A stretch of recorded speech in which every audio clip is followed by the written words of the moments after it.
திருத்துறைப்பூண்டியினுடைய பழைய பஸ் ஸ்டாண்டில் தான் இப்போ நம்ம இருக்கோம். ஸோ இங்கிருந்து Thanjavur 60 kilometre, Mannargudi 29 kilometre, Thiruvarur 29 kilometre, Mayiladuthurai 62, புதிய பேருந்து நிலையம் 1 கிலோமீட்டர், திருக்கொள்ளிக்காடு 21 கிலோமீட்டருங்க.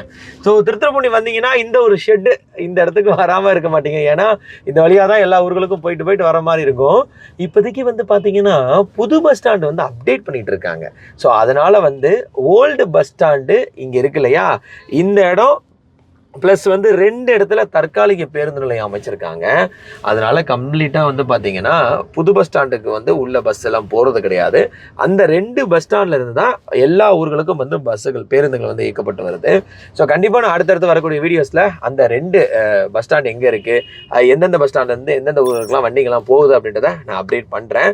ஸோ திருத்துறைப்பூண்டி உங்களுக்கு எந்த அளவுக்கு பரிச்சயமான ஊர், நீங்கள் திருத்துறைப்பூண்டியிலேருந்து இப்போ வெளிநாட்டில் முக்கியமாக அரபு கண்ட்ரீஸில் இருந்துட்டு உங்கள் சொந்த ஊரை எந்த அளவுக்கு மிஸ் பண்ணுறீங்க அப்படின்றத கமெண்ட் பண்ணுங்கள். Bye, take care, love you all. Karthik தமிழன்.